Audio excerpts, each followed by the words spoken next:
अच्छा, तो यहाँ हमें 25x की ताकत 4 माइनस 30x की ताकत 2 जमा 9 को मुख्तलिफ अनासर में बांटना है, यानी फैक्टर करना है।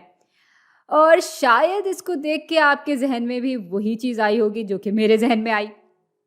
और वो बात ये है कि 25 एक परफेक्ट स्क्वायर है और x की ताकत 4 भी एक परफेक्ट स्क्वायर है और इसी तरह 9 भी परफेक्ट स्क्वायर है। तो ये बात बिल्कुल मुमकिन है कि ये पूरी चीज़ किसी बाइनोमियल का स्क्वायर हो।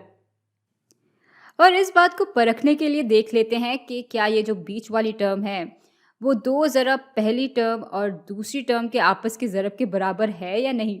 बल्कि ठहरें, ऐसा करते हैं कि हम इसको ज़रा बेहतर तरह से समझ लेते हैं। तो भाई 25x की ताकत 4 को हम 5x स्क्वायर की ताकत 2 की सूरत में भी लिख सकते हैं। ये दोनों चीज़ें बिल्कुल एक जैसी हैं। और 9 को हम 3 की ताकत 2 की सूरत में भी लिख सकते हैं। अच्छा, ये नेगेटिव 3 का स्क्वायर भी हो सकता है और पॉजिटिव 3 का भी स्क्वायर हो सकता है, क्योंकि दोनों का ही स्क्वायर 9 के ही बराबर होगा। और अब आते हैं इस बीच वाली टर्म पे। अब इसको किसी बाइनोमियल के परफेक्ट स्क्वायर के बराबर होने के लिए 2 ज़रब पहली टर्म ज़रब दूसरी टर्म के बराबर होना चाहिए। और चूंकि यहाँ पे मनफी यानी नेगेटिव का निशान है, इसलिए हम नेगेटिव 3 को चुन लेंगे।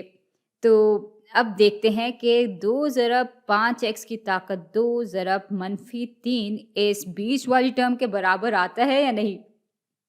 भाई 2 ज़रब 5x की ताकत 2 बराबर होगा 10x की ताकत 2 के, और इसको जब हम मनफी 3 से ज़रब देंगे तो ये बराबर हो जाएगा मनफी 30 ज़रब x की ताकत 2 के।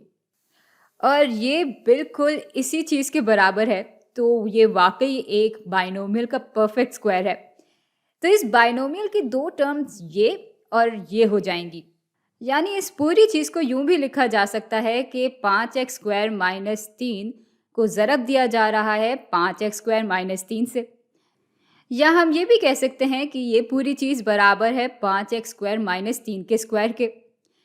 तो ये सवाल हल हो गया है। लेकिन अगर इन सारी बातों को समझने में कहीं भी आप उलझे हैं, तो मेरी मानिए और ज़रा एक चक्कर पिछली चंद वीडियोस का लगाएं, या बस इसको अलग से हल करके देख लें। ये खुलकर बिल्कुल इसी चीज़ के बराबर हो जाएगा।